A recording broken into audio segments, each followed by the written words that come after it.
Well, joining us on the line is a gentleman that, everyone else here at Flow is doing the political speak, talking to someone from the government, and so I'm going to do that right now, but it's a semi-retired former member of the South Australian government. But folks, we're not talking anything to do with politics. Yes, I can hear the collective sigh of relief from everyone, but we're going to talk about a famous accident that happened around 48 years ago, and one of the gentlemen that was involved, and he sort of got into a bit of trouble about it because it involved the late Bon Scott. So to tell us a bit more about this story, we're joined by the gentleman right now, Lee Morgan. G'day, Lee. How you doing today? Yeah, g'day, Clayton. Yes, doing fine, thank you. Yes, it's 48 years ago. Wow. That's a momentous Friday night. The memory is quite clear about what happened that day. So at the time, how old were you, Lee, if you don't mind me asking that? I was only 17. Okay. And a young lad. Three of my other mates, I call them the three Gs. It was Graham, George and Gordon. And Yep. we're all West Torrens followers, and we decided we'd head down to foreign territory, Port Adelaide, that night. And there wasn't much going on down there at 17 years of age, but we decided to head back up to Adelaide. I guess I'd only had my licence for 6 or 7 months. And we decided we'd go for a drive on a grizzly, sort of moist Friday evening, so it was pretty dark. Yeah. And an accident ensued, which I can talk about. So this accident involved Bon on a motorcycle. And before you tell a bit about the accident, do you know what sort of motorcycle it was? Because I'm kind of curious about that to start with. It was a Suzuki 700, I think it was. Okay. 700 or 900. So vividly remember the motorcycle. And I was thinking it might have been like a BSA or, one of the Triumph or something like that. And it was just a Suzuki, okay. It was a Suzuki, but a high-powered motorbike. Yep. And you're in your Holden FC, I believe? Yes, a blue FC Holden. Yeah, it was my pride and joy. As I can talk about the accident, we were heading up. People know Adelaide very well. You can picture yourself coming up from Port Adelaide, going along Torrens Road and heading towards North Adelaide. Yep. And as we approach the Rosetta Street intersection, about half a mile prior to that, decided we'd turn right into Rosetta Street and head back up Port Road into Adelaide. And as we were heading towards the city, had the indicators on, turning right, looked up the road, and there was a vehicle was a long way in the distance. And as we turned right, this motorcycle came out from nowhere and clobbered the FC Holden on the junction of the door and the fender, with the rider coming through the windscreen, head hitting the roof. It rode off the FC Holden, and it was a massive accident. Even now I get a little bit emotional about the scene at the time. We got out and tried to render first aid, and there was a lot of the rider was sort of basically shaking. There was a lot of blood and so forth, and a lot of people came by memory. Were very quick on the scene because it was a really serious accident. Basically, as we ultimately was taken off to hospital, and we knew it was pretty serious and whether we would survive or not. And then there was obviously police and ambulances, and that was a very long night. After some police interviews and so forth, and my vehicle was towed away back home actually, and ultimately, went off for investigation first up, and then ultimately that was on the Friday night. It was for a young lad at 17, knowing that he may be responsible for a possible death Yeah. It was just an agonising and harrowing 48 hours. And then on the Sunday morning, in those days, newspapers were the way you found out things. Opened up Sunday Mail, and there's a story about well-known rock and roll singer that was involved, got hit while being on his bike. Yeah. Or fell off his bike was the words, and not knowing the full story. And of course, it was Bon Scott from Fraternity at the time.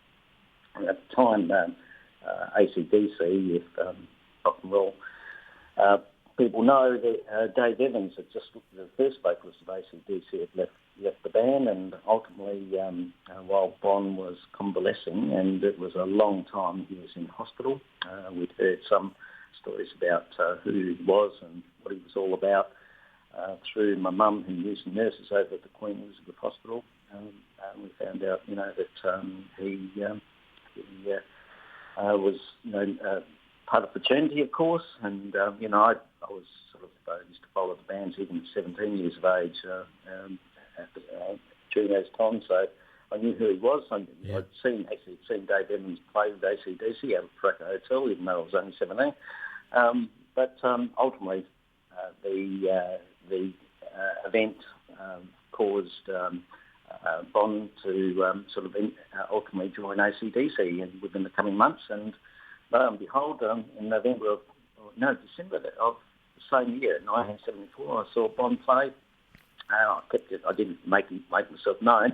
I didn't go to him and say, "Hey, I'm the guy that hit you." But we went and saw him play live out down at the Largs Pier Hotel, and that happened the same year. So he did a massive, obviously joining Acdc, and it was an exponential change to his life, and obviously to rock and roll history, and certainly changed my life as well. It was a very serious accident, and something that I will maintain to the day I die is that we did not see him coming across, and I ultimately lost my licence for about 28 days for failing to give way to oncoming traffic. And I put it down to two things: the keep left-hand signs that were in the middle of the road at the time obscured the headlight position, and whether the headlight had actually was not functioning. And also, there's no doubt there was also a speed factor as well from the motorcyclist point of view. So it was a tragic incident, and it's really just a reminder to all people, play it safe on the roads. And we have young people that drive pretty fast, and I just shudder that the implications of that can be quite profound. I'm lucky that both Bon did survive that accident. I got through it. You never forget such a tragic incident like that in your life. And although this resulted in some reflection, but on my part too, some introspection, and I certainly changed my life after that. Obviously working through government and involved in charities and so forth, and getting really fit and involved with athletics and so forth. That was the big catalyst for that change, was this accident. Wow, that's an amazing story, Lee. And I've got about 100 questions of all varying directions to ask you. But but firstly, you said you first found out that it was Bon Scott on the Sunday with a Sunday paper. That was your first. Right. That was the first indication. So when you realised it was Bon, what was the fallout from that? What was everyone, your sort of the family circle and the 3 Gs, your mates there, were you all sort of like, oh, wow, this has happened, and it's you sort of took it in your stride? Or what was the effect on you and just the fallout from that happened afterwards? Because from what I can gather, it wasn't an easy time. Yeah, well, during we all didn't have a lot of ego in those days, I guess, and sort of went, oh, yeah, it was sort of... it was sort of like a curiosity more than anything, and not forgetting his, he became famous through Acdc. So it was at a time when Bon was a singer of Fraternity, and Fraternity were a well-respected band. by no means were they the rock and roll icon that Acdc are known today across Australia. How very true, and I'm just thinking about the fraternity album that I've got at home. That now I'm sort of looking at it in a different light. But that thing now, you've said that this singular event that happened when you were 17 changed your life. In what ways did it change it positively and negatively? Well, yeah, and that's right. And I have a philosophy that you can choose to be a victim, or you can choose to be a person that say, "Hey, what are the learnings from this?" And it's a lesson that we all need to think about when we're confronted with tragedy or with an incident or whatever. And fortunately, my thinking is that, hey, what can I learn from this? I had the wherewithal to sort of think, things are not going right here. Here I am with my mates, going out on Friday night, and we probably, in those days, there was probably a little bit of underage drinking or whatever. Not that we were drinking on that night, I'll hasten to add. But you think, this is not really working well. And then really it was after that, my mother was diagnosed with leg cancer, and so a number of things had happened. I think things are not working well here in my life. I'm only 17, not even quite 18, and it was probably over the next 18 months or so, I do recall saying, "Hey, I've got to change my life here," and in many ways, and that was by getting fit, taking up other interests. I did take up. I remember jiu-jitsu at the time. I got into athletics and was involved and did a lot of marathon running and so forth. I was involved in took up drums actually, which was interesting. Not that my neighbour liked the idea of me having drum practice in suburban Adelaide. However, it was that sort of thinking about how can I do things a little bit differently, and really I knuckled down a little bit in terms of relationships, and had a lovely family, and still got some treasured children from our marriage, and just working through it and really striving that hey, you've got to leave this place a little bit better than you left it, which is far better than going, "Oh no, poor bugger me, I really had a bad accident, that's the end of me." People, if you think like that, you're not going to get anywhere, and it's not going to be good for yourself. And here I am now, 65 years of age, had quite a celebrated career in government, involved with water industry and contaminated sites, and been involved with charities on a national scale, involved with the Business Association here in Millicent in South Australia, and also have had fairly treasured athletics career, done 48 City Bay runs and so forth, and all of that happened after the accident. So that's my take from all of this process is that one door might close, and there might be a huge hurdle, and there might be a lot of trauma. But it's about actually thinking a little bit differently, thinking that I don't want to take that blame. I don't want to be I don't want to make all the excuses of the accident. I don't want to be in denial. I don't want to be a victim. And nor am I going to go and persecute people. What I'm going to do, though, is I'm going to be a survivor. I'm going to respect what people are. I'll take ownership of what I've done, be accountable, be responsible, and just get on with it. Well, I take it that, as happens to young people, sometimes events happen to us, like the incident that we just talked about with the accident that you're describing, and it can define you and your future. And it hasn't defined you, which I find incredible and very refreshing to hear. And it also makes me think that you've got a kind of a sense of peace with it all as well. Yeah, I think that's right. If you work positive from this and, hey, what can we learn from that? I think, and I think it's reminding everybody that, we are confronted with these huge challenges in life, but there's two ways you can deal with it. You can either, cry in your Wheaties, or you can just get up and think about it and that's building resilience, and that's what we really need in this world at the moment, and Ukrainians know all about that. That they do. Now, I need to ask you though, Lee. Go on. Are you an ACDC fan? Could this have changed you, and you not like their music? But did you become an ACDC fan at all? I certainly love ACDC, Bon Scott era in particular. Certainly bought a number of their albums and so forth. I used to, when learning the drums, I used to drum to "Baby Please Don't Go," which was one of their first early songs. Yep. Thought that was absolutely fabulous, and I used to play that and drum to it to the neighbours' discontent during the 70s. I went and saw ACDC when they were at Adelaide Oval back several years ago. I've got to say, love them, but I've got to say I like Midnight Oil even better, and they'd be my favourite Australian band. Yep. Great lover of English music, from the 70s, from T-Rex to Brian Ferry, but even in more recent English music, love that as well. And but love Australian and English music. As long as it's not American, I'm happy. Yeah, we could have a good discussion about that, but I'll bring it back to where we need to go.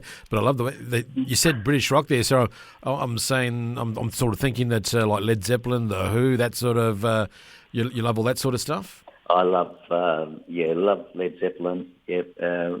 So Kashmir is one of my favourite songs, of course, and the latest version is just absolutely brilliant. Yeah. Brian Ferry fan through and through. Johnny and Mary, and is one of my favourite songs. So something a little bit out of the norm is the songs that I like, but I do love rock and roll, and certainly love what AC/DC did in those early years, and it's a long way to the top on a sausage roll. Yeah. Yes. I'm just sort of going back to my final question to you is about the gig that you went to at the Largs Pier, which is a legendary venue, and having been there a few times myself, and the Paraka venue that you mentioned, which I'm not going to talk about because that involves therapy. But that Largs Pier gig from '74, when they weren't bursting on the scenes for everyone to know yet. So what was that gig like? What was that gig like? Oh, it was fantastic. And Bon was in full leather. So you had black leather vest and black leather tight pants. And we're up the front. What a fantastic venue the Largs Pier was. And of course, Jimmy Barnes played there with much fanfare as well. But that night was just fantastic. And if I recall correctly, they had "Baby Please Don't Go" as their hit song at the time, and they hadn't gone on to the whole high voltage era, but played a lot of the old rock and roll songs and so forth. And the gig was just electric. It was packed, and and we're right up front. Oh, yes. Probably an arm's length away from Bon at one stage, but didn't make himself known. But it was certainly part of the memory, and I do, and luckily I kept a lot of these details in my diary, so it was one of the great gigs, and I'd got around to a lot of the gigs, even when I was 17 years of age, around Adelaide, from Memorial Drive and Preston Hotel, and then there was the gigs in Adelaide, the Scene Disco, and then there was a couple of other night spots around the place. I was only 17, and then at the time when I saw Bon at Largs Pier, I was 18, so I was legally allowed to be there and have a beer. It was a great night.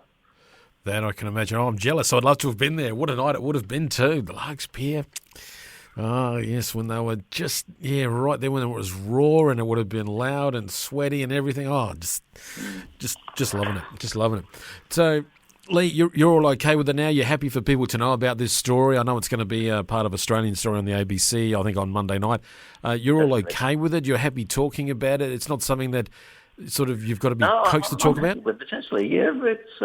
It's on the night of the filming, we did a reenactment on late January, and we did a reenactment. So that was a big night for me. That was the same night that Ash Barty won the won the Australian Open. Oh, yep.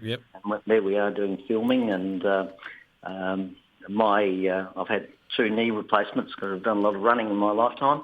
And I had to hop back into an FC Holden, as you imagine, with long pedals, and being mic'd up and reenacting the story. And we went from sunset to almost, I think it was about 11:30 at night that we were doing the filming.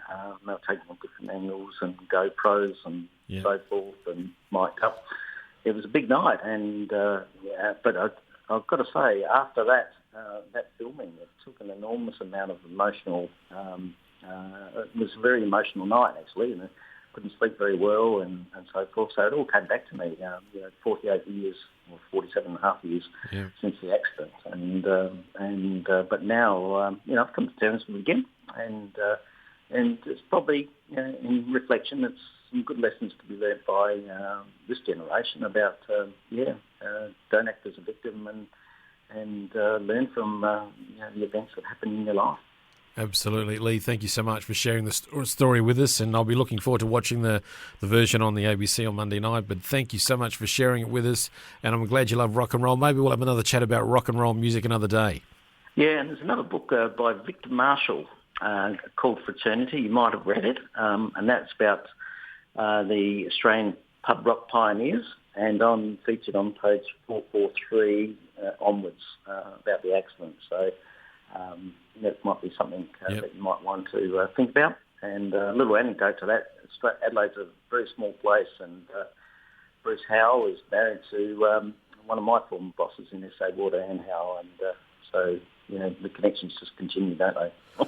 Yes, those degrees of separation, they're not as extreme as some people like to think. They are very close at times. So, amazing stuff. Thank you so much, Lee. You take care, and especially on the roads, make sure you're driving safely and watch out for those motorcyclists. Since actually, so there you go. Not a major accident. So, good on you. And fingers crossed. All okay, right. Clayton. Thanks, Lovely Lee. talking to you. We'll catch up soon. Take care. Bye.